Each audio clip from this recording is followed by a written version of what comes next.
नमस्कार, मैं हूं आदित्य झा और आप लोग इस वक्त देख रहे हैं हमारा ये चैनल ऑफिसर्स गेटवे। इस चैनल का एम मैंने लास्ट वीडियो में डिस्क्राइब किया कि हम लोग का जो एम है वो है बिहार गवर्नमेंट के एग्ज़ाम्स को टैकल करना। ठीक है, अभी जो हम लोगों का अपकमिंग एग्ज़ाम है बिहार दरोगा, उसका सिलेबस हम लोगों ने लास्ट वीडियो में देखा और हम लोगों ने ये डिसाइड किया कि हम लोग इसकी शुरुआत जो करेंगे अपने पहले वीडियो में साइंस सब्जेक्ट से शुरू करेंगे। साइंस सब्जेक्ट से जब हम लोग लास्ट वीडियो में सिलेबस देख रहे थे तब हम लोगों ने ये डिस्क्राइब किया था कि साइंस का जो वेटेज है वो है 15 मार्क्स का, राइट। और इसमें भी जो सबसे अधिक वेटेज है वो है बायोलॉजी 7 मार्क्स, फिर फिजिक्स 5 मार्क्स 5 क्वेश्चन, फिर केमिस्ट्री 3 क्वेश्चन के आसपास, राइट।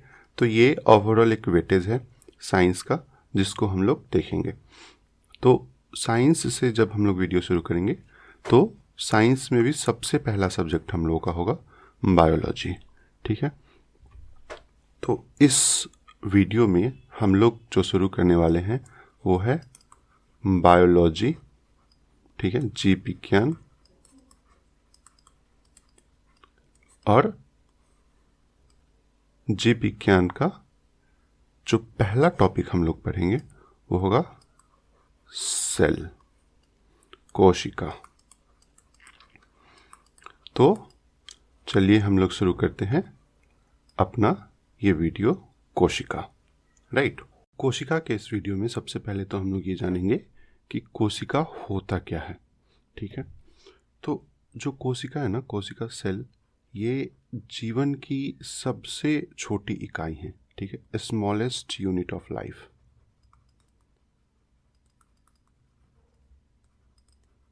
कहाँ से आया है ये शब्द? ठीक है ना, कहाँ से आया, कि कैसे हम लोग को पता चला कि ये जीवन की सबसे छोटी इकाई है?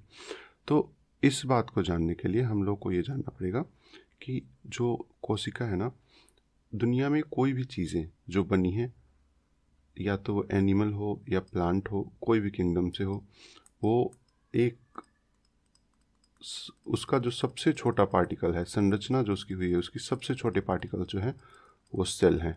अगर उसको हम लोग सबसे छोटे छोटे छोटे छोटे टुकड़ों में कर दे तो वो एक सेल से बना हुआ होगा, कोई भी बॉडी हो। ठीक है, चाहे वो एनिमल हो चाहे वो प्लांट का हो, ठीक है, वो बना हुआ होता है एक सेल से। ठीक है, ये आया कहाँ से? ये आया है एक लैटिन वर्ड से। ठीक है, कोशिका जो है वो एक लैटिन वर्ड है जिसका मतलब होता है, सेल एक लैटिन वर्ड है जिसका मतलब होता है छोटा घर या कमरा, छोटा कमरा, राइट। लेकिन कैसे पता चला कि कोशिका कोशिका है? किसने देखा, किसने कहा हम लोगों को? ये एक इम्पॉर्टेंट क्वेश्चन है, आप इस पे स्टार लगा लीजिए कि सबसे पहले किसने कोशिका को देखा।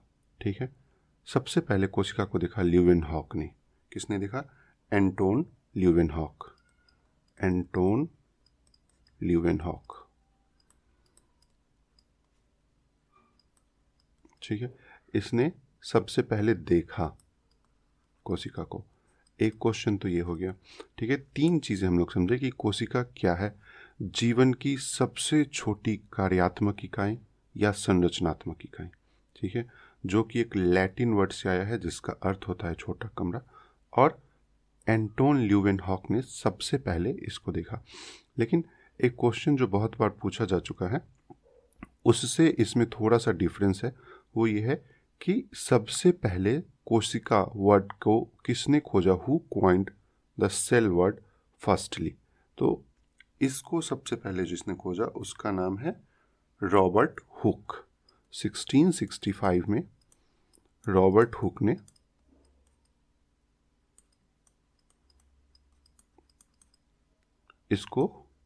इस टर्म को खोजा। टर्म जो है कॉइन किया, टर्म कॉइन किया कोशिका। ठीक है, सबसे पहले किसने? रॉबर्ट हुक ने। तो ये एक साइंटिफिक नज़रिए से कौन से 2 साइंटिस्ट इसमें इंपॉर्टेंट थे। आगे भी बहुत सारे साइंटिस्ट के नाम अभी इसमें बाकी हैं जो आने हैं, ठीक है। इसमें इसके अलावा जैसे ये तो मेजर सेक्शंस हो गए पहला। अब इसका जो दूसरा सेक्शन है वो है इसका संगठन, ठीक है। इसका संगठन कैसे किया गया है क्या कोशिका के अंदर। कोशिका के अंदर ना वैसे तो सबसे ज़्यादा जो है वो है वाटर, जल। एक कोशिका ये भी है संगठन कोशिका का, ठीक है। कोशिका का संगठन सबसे ज़्यादा जो है वो है जल। इसकी मात्रा क्या है 70 to 90%, सॉरी 70 to 90%। इसके बाद इसमें जो दूसरा सबसे ज़्यादा है वो है प्रोटीन। ये भी क्वेश्चन आ चुका है कि कोशिका में प्रोटीन की मात्रा कितनी होती है, ठीक है। तो 10 से 15%, ठीक है। इसके अलावा इसमें बहुत सारी चीज़ें हैं, ठीक है। अन्य, अब इस अन्य में हम लोग क्या क्या देख सकते हैं। इसमें हम लोग देख सकते हैं जैसे इसमें कार्बोहाइड्रेट होता है, ठीक है। कार्बोहाइड्रेट होता है, इसमें आयन होते हैं, ठीक है। इसमें न्यूक्लिक अम्ल होता है, न्यूक्लिक एसिड, ठीक है। ये सारी चीज़ें भी इसमें प्रेजेंट होती हैं, लेकिन जो क्वांटिटी वाइज मात्रा है वो इनका है। सबसे ज़्यादा अगर क्वेश्चन आया तो जल, और प्रोटीन का कितना है ऐसा अगर क्वेश्चन आता है, ठीक है, या दूसरा सबसे ज़्यादा किसका है तो प्रोटीन। दो जो है सो मेजर सेक्शन सेल के बारे में हम लोगों ने देखा।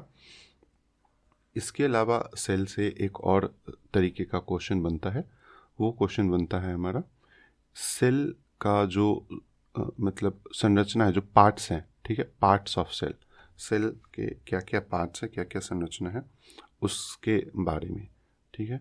तो किन किन चीज़ों से पार्ट्स, सेल के भाग, ठीक है, पार्ट्स ऑफ सेल।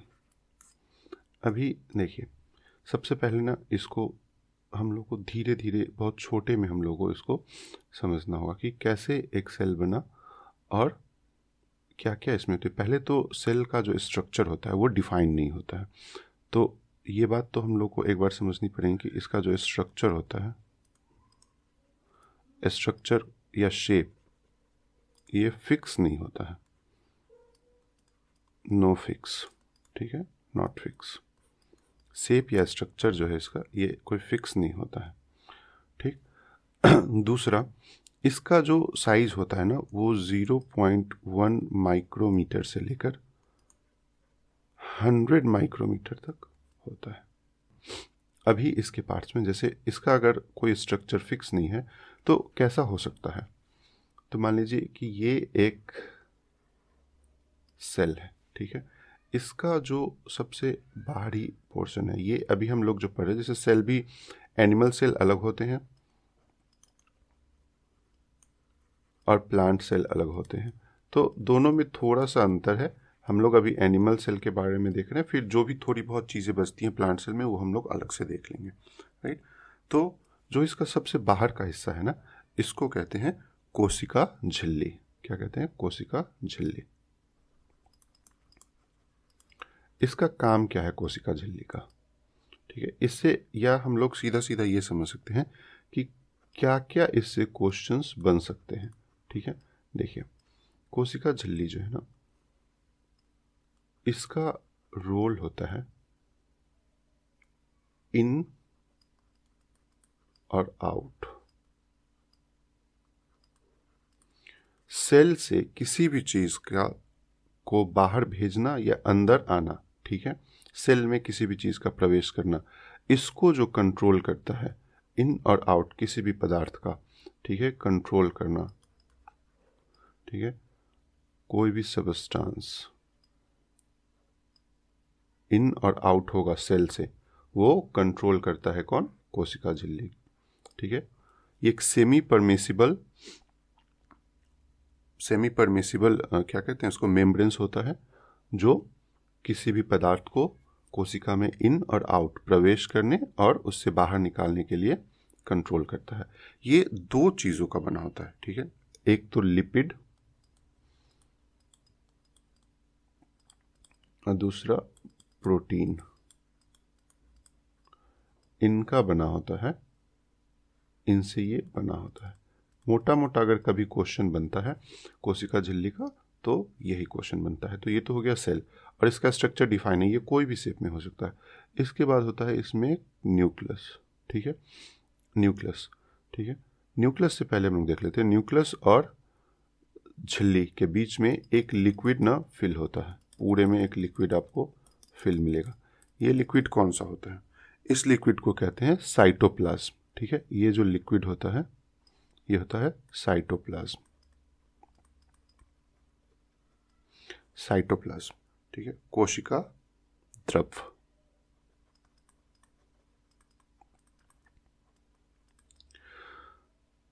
कोशिका द्रव का जो ये सेक्शन है हमारा, ठीक है, ये क्या है? ये 90%, 70% भाग मान लीजिए ना इसका पानी, और मतलब पूरे कोशिका का जो 70% भाग है, ऐसा कह सकते हैं 70% भाग है वो यही होता है, ठीक है, साइटोप्लाज्म। सबसे मेजर पोर्शन यही होता है। इस 70% भाग में जो मैक्सिमम पोर्शन है वो वाटर का है, ठीक है। इसमें क्या क्या होता है? पानी और लवण, ठीक है। इसमें होता क्या क्या है? मैक्सिमम पोर्शन इसका होता है पानी, लवण, ठीक है। इसके बाद हम लोग आते हैं न्यूक्लियस पे, केंद्रक, ठीक है। केंद्रक, केंद्रक के बारे में हम लोगों को 3 इंपॉर्टेंट चीजें जाननी है। न्यूक्लियस में जो लिक्विड होता है वो न्यूक्लियोप्लास्ट कहा जाता है, न्यूक्लियोप्लाज्म होता है वो, न्यूक्लियोप्लाज्म होता है, एक बात हो गया। जो दूसरा बात है, इसमें क्रोमोसोम होता है, क्रोमोसोम होता है, SOME, क्रोमोसोम। क्रोमोसोम का क्या रोल है? ये डीएनए का वाहक होता है, इसमें डीएनए होता है क्रोमोसोम में। और जो क्रोमोसोम है ये कितने होते हैं? 23 जोड़े, यानी कि 23 + 23, 46 टोटल, ठीक है। क्रोमोसोम, क्रोमोसोम में डीएनए होता है, ठीक है। डीएनए का फंक्शन क्या है? जो हमारे जेनेटिक्स हैं उनको ऑफस्प्रिंग तक, genetics transportation, genetic transportation, transportation, ठीक है, जेनेटिक ट्रांसपोर्टेशन का काम करता है डीएनए। ये हम लोग का सेल हो गया। इसके बाद इसमें होता है हम लोगों का एंडोप्लाज्मिक रेटिकुलम। एक ऐसे लंबा सा सबस्टांस होता है, ये होता है एंडोप्लाज्मिक रेटिकुलम, एंडोप्लाज्मिक रेटिकुलम। इसको अंतःद्रव्यीय जालिका भी कहते हैं। क्या कहते हैं? अंतःद्रव्यीय जालिका। एंडोप्लाज्मिक रेटिकुलम 2 प्रकार के होते हैं, एक होता है स्मूथ एंडोप्लाज्मिक रेटिकुलम, एक होता है रफ एंडोप्लाज्मिक रेटिकुलम। जो रफ एंडोप्लाज्मिक रेटिकुलम होता है ना, उसके ऊपर ऐसे ऐसे ऐसे ऐसे ना कुछ कुछ दाने बने होते हैं। यही जो दाना होता है ना, इसको कहते हैं हम लोग राइबोसोम। क्या कहते हैं? राइबोसोम। राइबोसोम का काम क्या है? राइबोसोम का काम है प्रोटीन का निर्माण करना, प्रोटीन का निर्माण करना, ठीक है। राइबोसोम का मेन फंक्शन यही है। इसके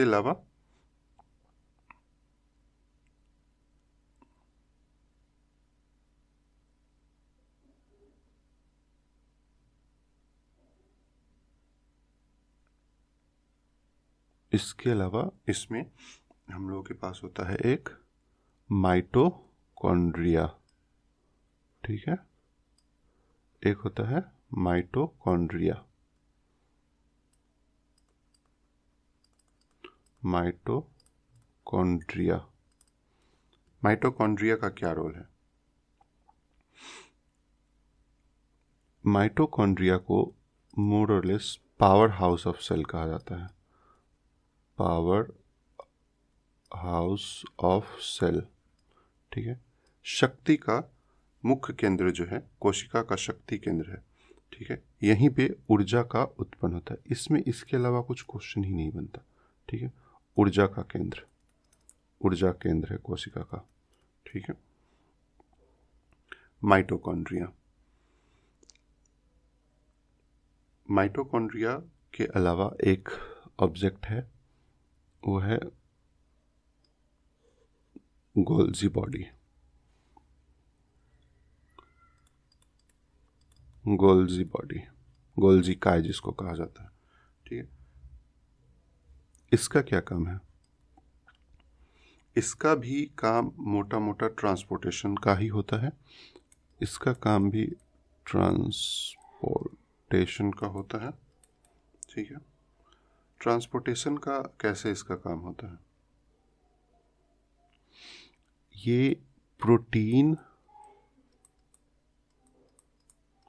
और अन्य जो भी पदार्थ होते हैं उसका पैकेट तैयार करता है। ठीक है, उसका पैकेट तैयार करता है, इसका पैकेट तैयार करेगा और उसको सेल से बाहर ले जाने का काम करता है, जिसको परमिट देता है कौन? कौन परमिट देगा? जो हम लोगों ने सबसे पहले पढ़ा, कोशिका झिल्ली। ठीक है, कोशिका झिल्ली ये परमिट देता है इसको। ठीक, और गोल्जी बॉडी प्रोटीन और अन्य पदार्थ को पैक करके ट्रांसपोर्ट करने का काम करता है।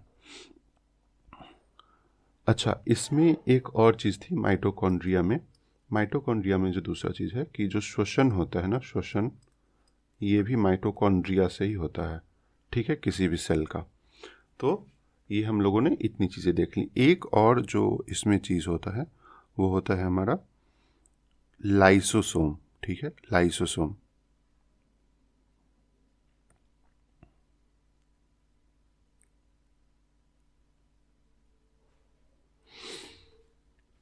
एक और इसमें होता है, इसको कहते हैं हम लोग लाइसोसोम, लाइसोसोम। ये ना आत्मघाती थैली होती है। क्यों कहते हैं इसको आत्मघाती थैली? ठीक है,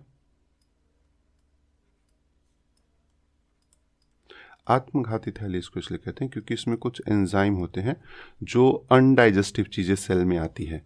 ठीक है, जिससे वो बाकी सेल को कंटेम्प्ट करेगा। तो वो जो अनडाइजेस्टिव या अनवांटेड सब्सटेंस को ठीक है, क्या करती है? ये डाइजेस्ट कर जाती है, डाइजेस्ट कर जाती है और उसके बाद उस सेल को खराब कर देती है। ठीक है, ताकि बाकी सेल जो है सो कंटेम्प्ट ना हो सके उससे। ठीक है, तो ये था जो हम लोगों का एनिमल सेल है। ठीक है, एनिमल सेल है, उसको लेकर एक उसकी संरचना, उसके भाग को लेकर एक मोटा मोटा पॉइंट। इसके अलावा कुछ चीज़ें हैं जो मतलब सिर्फ प्लांट सेल में होते हैं और एनिमल सेल में नहीं होते हैं। जैसे कि एक तो मतलब पहले एक तो इसमें भी है कि एक सेंट्रोसोम है जो सिर्फ आपको, एक सेंट्रोसोम है जो सिर्फ आपको एनिमल सेल में मिलेगा और only in animal cell only. ठीक है, सिर्फ एनिमल सेल में मिलेगा। और इसका जो मेन रोल होता है वो होता है सेल डिवीज़न में। किसमें? Cell division. सेल डिवीज़न के समय ध्रुवों का निर्माण करता है। अगर क्वेश्चन आता है ध्रुव का निर्माण, पोल का निर्माण, who creates pole during cell division, तो सेंट्रोसोम। और ये सिर्फ एनिमल सेल में होता है। ऐसे ही कुछ चीज़ें हैं जो सिर्फ और सिर्फ प्लांट सेल में होते हैं। ठीक है, प्लांट सेल में होते हैं। उसके बारे में भी हम लोग एक बार देख लेते हैं। जैसे कि पहला है सेल वॉल। ठीक है, cell wall. Cell wall only in plants, only in plants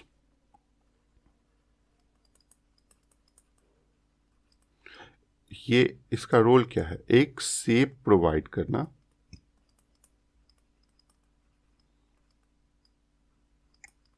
cell को, और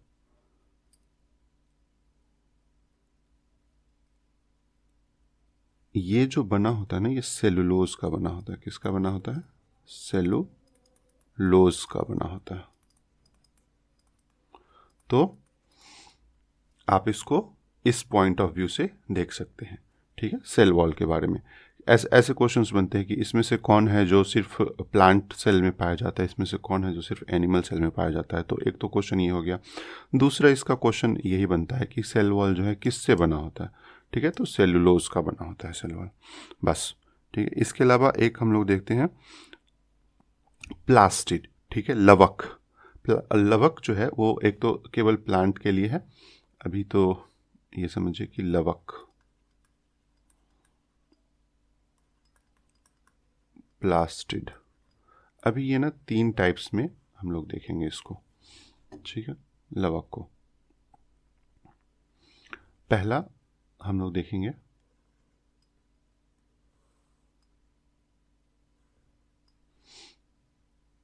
हरित लवक। इस सब का function exam point of view से बहुत इंपॉर्टेंट है, ठीक है। इसमें ना 2 क्वेश्चंस आपको एकदम नहीं दिखेंगे। जो आप लोग अगर हरित लवक का तो जानते होंगे, क्लोरोप्लास्ट वाला पॉइंट, लेकिन अभी जैसे जो दो लवक है, नाम आपने जानते होंगे, लेकिन इसका मेन रोल क्या है, ठीक है, इससे भी क्वेश्चंस आजकल आने लगे। जैसे अवर्णी लवक, अवर्णी लवक, एक है वर्णी लवक, ठीक है। तो जो हरित लवक है इसमें क्लोरोफिल होता है, ठीक है, क्लोरोफिल होता है। अरे यार, अवर्णी लवक, हरित लवक, क्लोरोप्लास्ट,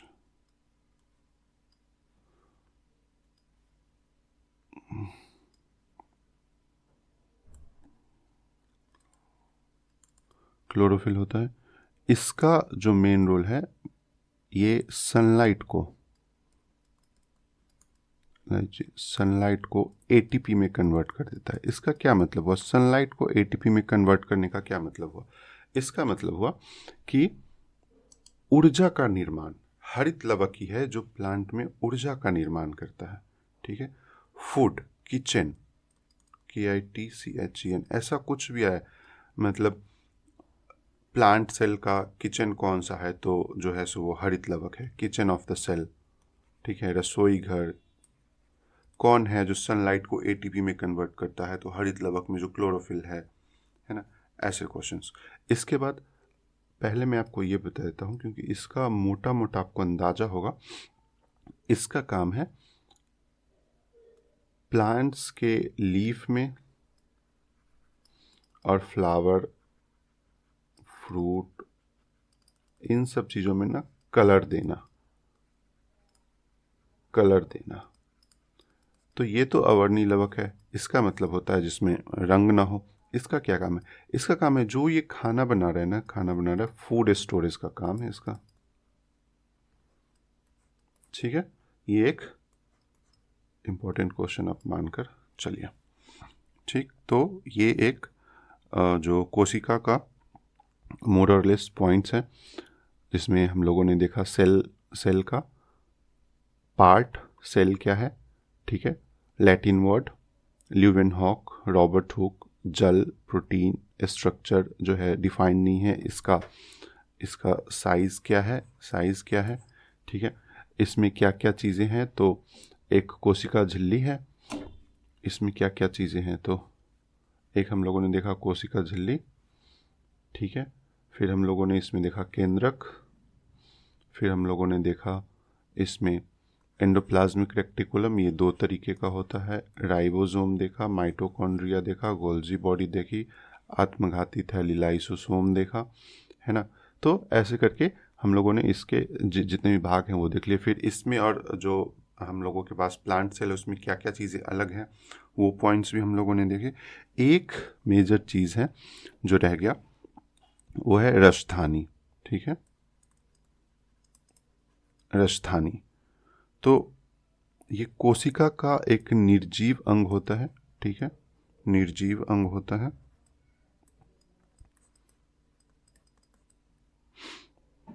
ये जो है प्लांट सेल जो होता है, प्लांट सेल, उसका 90% भाग यही घेरे हुए होता है, ठीक है। यह कोशिका का सबसे बड़ा अंग है। और जो अमीबा होता है ना, अमीबा, ये क्वेश्चन है इंपॉर्टेंट, अमीबा में उत्सर्जन के लिए ये जिम्मेदार होता है, उपयोगी होता है, ऐसा कह सकते हैं, उत्सर्जन के लिए जिम्मेदार। इसके अलावा अभी हम लोगों के पास अब सेल में करीब करीब 10 पॉइंट और रह जाएंगे। जैसे कि अभी हम लोगों को इसमें देखना बाकी है सेल के type of cell, type of cell. इसमें 2 टाइप के सेल हैं हम लोगों के पास, यूकैरियोटिक और प्रोकैरियोटिक, ठीक है। उसके बाद हम लोगों को जो इसमें देखना एक बाकी रह गया कि सेल का विभाजन, सेल का डिवीजन। तो जो 9th का एनसीईआरटी है वो जो हम लोगों को कहता है, एक कहता है मिटोसिस और एक कहता है क्या, मियोसिस, ठीक है। तो अभी हम लोग को ये जो 4 पॉइंट्स है, इसमें बस कुछ कुछ साइंटिस्ट के नाम और ये पॉइंट्स हम लोग को देखने हैं और हम लोग का हो जाएगा सेल का टॉपिक खत्म। तो अब हम लोग जो शुरू करेंगे वो होगा type of cell, type of cell, ठीक है। टाइप ऑफ सेल से हम लोग शुरू करेंगे। तो टाइप ऑफ सेल में हम लोग अभी देखेंगे कि यूकैरियोटिक और प्रोकैरियोटिक, ठीक है, उसमें क्या है और क्या नहीं है, राइट। तो कैसे हैं दोनों टाइप। तो पहले जैसे हम लोग मान लेते हैं ये है प्रोकैरियोटिक,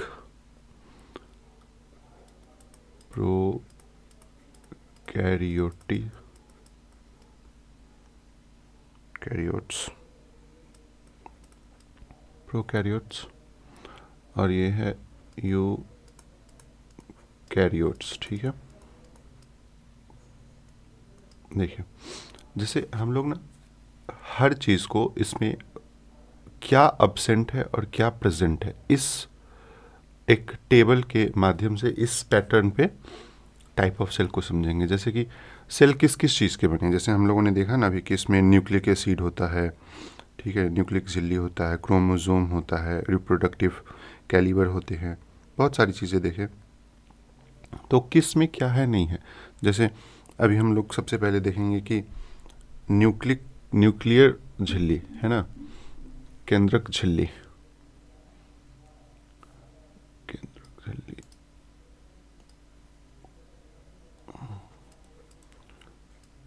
केंद्रक झिल्ली। तो प्रोकैरियोटिक में ना केंद्रक झिल्ली जो है वो अब्सेंट होता है, यूकैरियोटिक में प्रेजेंट होता है, राइट। ऐसे ही न्यूक्लियोलस है, ऐसे ही गुणसूत्र है, जैसे क्रोमोसोम है, गुणसूत्र है, ठीक है, गुणसूत्र है। तो जो प्रोकैरियोटिक है उसमें जो गुणसूत्र होते हैं वो सिंगल होते हैं, एकल होते हैं, ठीक है। जो यूकैरियोटिक है उसके गुणसूत्र सिंगल भी होते हैं और मल्टीपल भी होते हैं, एकल तो होते ही हैं और इसमें बहुवचन में भी होते हैं, ठीक है, बहुवचन में भी हो सकते हैं, एक से अधिक भी हो सकते हैं गुणसूत्र, ठीक है। फिर रिप्रोडक्शन, प्रजनन, ठीक है, कैसा होता है प्रजनन इसमें, तो इसमें अलैंगिक ही प्रजनन सिर्फ हो सकते हैं। कौन से हो सकते हैं, केवल अलैंगिक,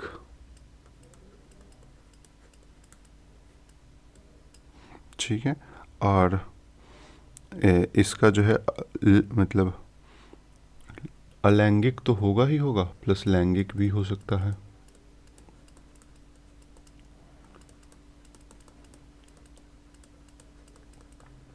अलैंगिक और लैंगिक दोनों हो सकते हैं।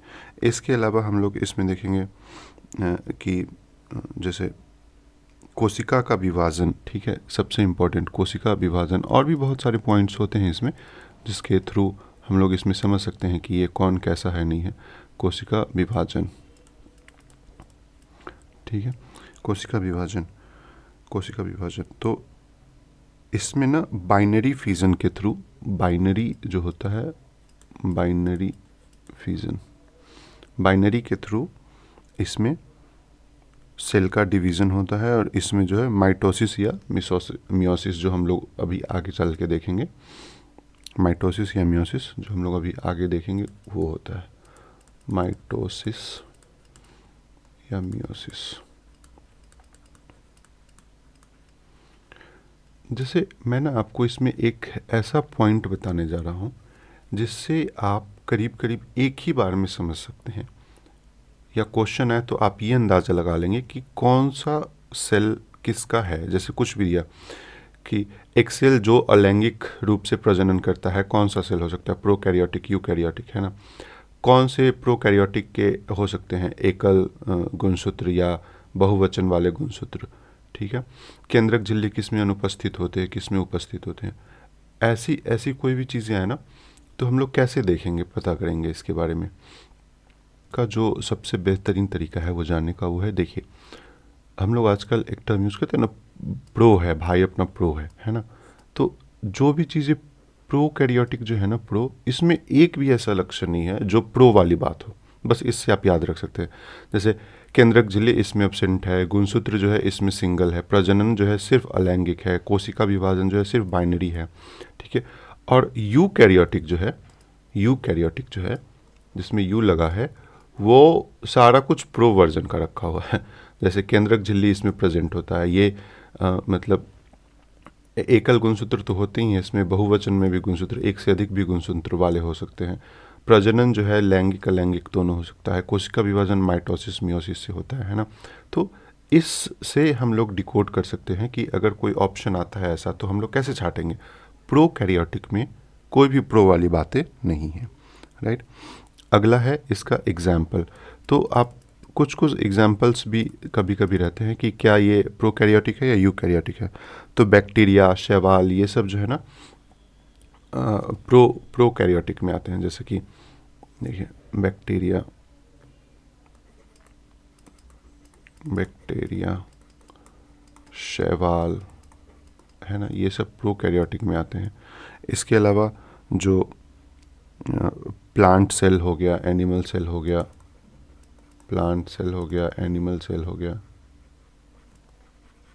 ये सब यूकैरियोटिक में आता है, ठीक है। तो यही है हम लोग को देखने का कि प्रोकैरियोटिक और यूकैरियोटिक जो दो प्रकार के सेल हैं उसमें हम लोग को क्या पढ़ना है और क्या उसमें से क्वेश्चन आ सकते हैं, ठीक है। तो ये टाइप ऑफ सेल हम लोगों ने देख लिया। अब हम लोग देखेंगे सेल का विभाजन, कोशिका विभाजन, ठीक है, कोशिका विभाजन,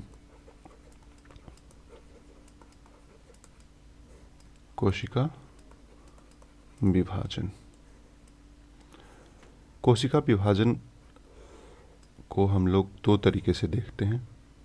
पहला हम लोग जो देखते हैं इसमें वो होता है, कोशिका विभाजन को दो तरीके से देखते हैं। जो पहला हम लोग इसमें देखते हैं वो हम लोगों का होगा मिटोसिस, माइटोसिस।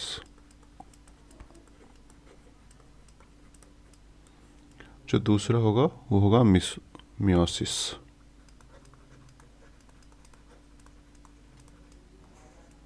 ठीक है, माइटोसिस और मियोसिस। अभी अब जो माइटोसिस है, ठीक है, कोई अगर इंग्लिश मीडियम का होगा तो उसको लगेगा कि सर सिर्फ हिंदी हिंदी ही पढ़ाए जा रहे, ठीक। अब माइटोसिस जैसे है, इसमें क्या होता है कि एक जो मदर सेल होता है, ठीक है, ये आइडेंटिकली दो डॉटर सेल का निर्माण करता है, एकदम सिमिलर क्रोमोसोम के साथ, ठीक है। एक मदर सेल दो डॉटर सेल का निर्माण करेगी। ये होता है माइटोसिस। ठीक है, मियोसिस में क्या होता है कि एक मदर सेल जो होते हैं वो 4 सेल का निर्माण करती हैं, पहले 2 और फिर ये दोनों 2-2। ठीक है, लेकिन ना इसके जो गुणसूत्र होते हैं ये आधे हो जाते हैं। ठीक है, ये मदर सेल, डॉटर सेल, इसका जो मतलब डॉटर सेल होगा, इसमें जो क्रोमोसोम होंगे, इससे जो क्रोमोसोम होगा एकदम, इसमें तो सेम आइडेंटिकल होते हैं, आइडेंटिकल एकदम डुप्लीकेट। इसमें जो क्रोमोसोम जाएगा वो 1/2 क्रोमोसोम जाएगा। बस यही होता है। इसमें एक और चीज़ है कि इसमें जनरली पूछा जाता है, कभी कभी ये क्वेश्चन देखने को मिला है कि मिटोसिस के कितने फेजेस होते हैं। हालांकि ये 9th-10th की एनसीईआरटी से बाहर की चीज़ें हैं, तो हम लोग सिर्फ चरण अगर जान ले कि क्या कितने स्टेप्स हैं माइटोसिस में, तो वो है 4। ठीक है, नाम देख लेते हैं, उसकी डिटेलिंग में एक एक लाइन देख लेंगे, उससे ज़्यादा तो शायद ही पूछा जाए किसी भी एग्ज़ाम में, क्योंकि वो एकदम डेप्थ ऑफ मेडिकल चीज़ें हो जाती हैं। तो जो पहला हम लोगों का इसमें चरण है वो है मेटाफेज। 4 स्टेप्स होते हैं इसमें इन्वॉल्व। पहला है मेटाफेज। जो दूसरा है वो है पहला प्रोफेज होगा ना, पहला प्रोफेज,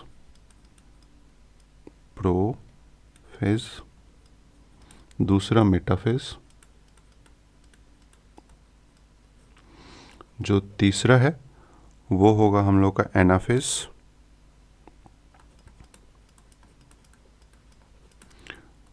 और जो चौथा है वो होगा हम लोग का टेलोफेज।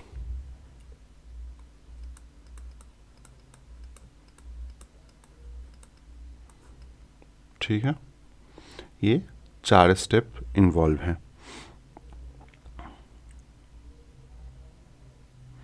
अभी इसमें ना कुछ कुछ पॉइंट्स है जो हम लोग को देखना पड़ेगा इसको टैकल करने के लिए, लेकिन वो ये क्या हो गया। तो इसमें ना कुछ कुछ पॉइंट्स हैं जो हम लोग को देखना पड़ेगा, जैसे कि प्रोफेज में क्या होता है। तो इसमें क्रोमोसोम का निर्माण होता है, सब क्रोमोसोम से ही है, क्रोमोसोम का निर्माण। ठीक है, मेटाफेज में क्या होता है, प्रोफेज में तो क्रोमोसोम का निर्माण होता है, क्रोमोसोम का निर्माण हुआ प्रोफेज में। इसको मैं ठीक से लिख देता हूँ।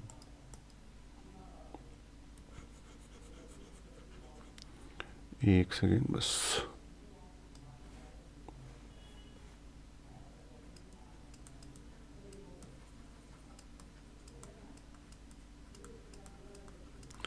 प्रोफेज में क्रोमोसोम का निर्माण होता है। जो मेटाफेज है ये इसमें क्रोमोसोम लाइन अप करते हैं, केंद्र में क्रोमोसोम का लाइन अप होता है केंद्रक में। जो एनाफेज है इसमें जो क्रोमोसोम होते हैं, क्रोमोसोम के चारों ओर क्रोमोसोम के चारों ओर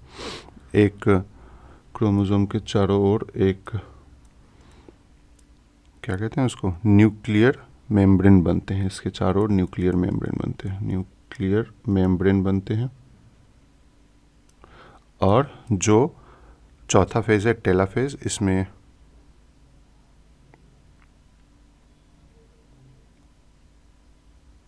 नहीं, मतलब जो ये क्रोमोसोम के चारों ओर न्यूक्लियर फेजेस बनते हैं ना, न्यूक्लियर मेम्ब्रेन बनते हैं ना, वो टेलाफेज में होगा, सॉरी। और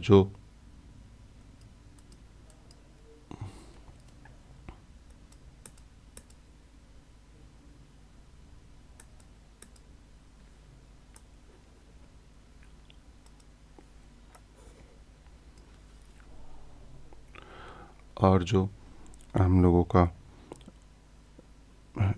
एनाफेज है उसके अंदर हम लोगों में क्रोमोसोम, जितने भी ये लाइन अप हुए क्रोमोसोम रहते हैं, ये अलग हो जाते हैं, क्रोमोसोम क्रोमोसोम अलग हो जाते हैं। ठीक है,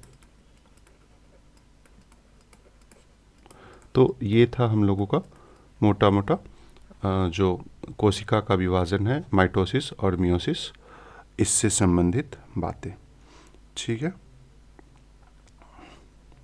कोशिका का विभाजन जो है, इससे एक सबसे इम्पॉर्टेंट क्वेश्चन जो वन लाइनर एग्ज़ाम्स के लिए बहुत ही इम्पॉर्टेंट है, वो है किसने कोशिका विभाजन को खोजा था। तो 1855 में विरचाव ने, किसने? विरचाव ने।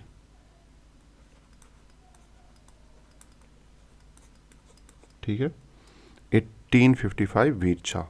एक तो ये हो गया हम लोगों का, और मियोसिस जो है उसको विज़मैन ने, जो मियोसिस है इसको विज़मैन ने खोजा था। बस यहाँ पे हम लोग का सेल डिवीज़न के से रिलेटेड पॉइंट्स समाप्त हो जाते हैं। अभी 2-3 पॉइंट्स हम लोग और देखेंगे और सेल का हम लोगों का करीब करीब सारा ही बात ख़त्म हो जाएगा। जैसे कुछ कुछ साइंटिस्ट के नेम हैं, तो साइंटिस्ट वाले सेक्शन में हम लोग इसका जो कुछ कुछ साइंटिस्ट हैं जिन्होंने सेल से रिलेटेड कुछ बहुत सारे रिसर्च और थ्योरीज दी हैं, उनके बारे में देख लेंगे। और मेजर क्वेश्चंस भी साइंटिस्ट का इन्हीं 4-5 नाम जो अभी हम लोग देखेंगे उनसे ही बनता है। इसमें जो हम लोग का पहला नाम है वो है रॉबर्ट ब्राउन का नाम। क्या है पहला नाम? रॉबर्ट ब्राउन का नाम। ठीक है, रॉबर्ट ब्राउन जो है, रॉबर्ट ब्राउन ने 1831 में न्यूक्लियस, केंद्रक की खोज की थी। ठीक है, तो एक तो इसमें दोनों ही क्वेश्चन है एक्चुअली में कि केंद्रक की खोज किसने की थी, रॉबर्ट ब्राउन ने। और रॉबर्ट ब्राउन ने केंद्रक की खोज कब की थी? 1831 में। तो ये हम लोग को डेट और टाइम के साथ इसको एक बारी याद रखना पड़ेगा। दूसरा एक टर्म है प्रोटोप्लाज्म। क्या है? प्रोटोप्लाज्म। तो इस टर्म को किसने खोजा था या किसने सबसे पहली बार इस टर्म का इस्तेमाल किया था? तो वो जो है वो है पुरकिंजे। किसने किया था?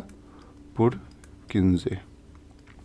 ठीक है, तीसरा एक नाम आता है इसमें, वो है स्लाइडेन और श्वान का। किसका नाम आता है? स्लाइडेन और श्वान का।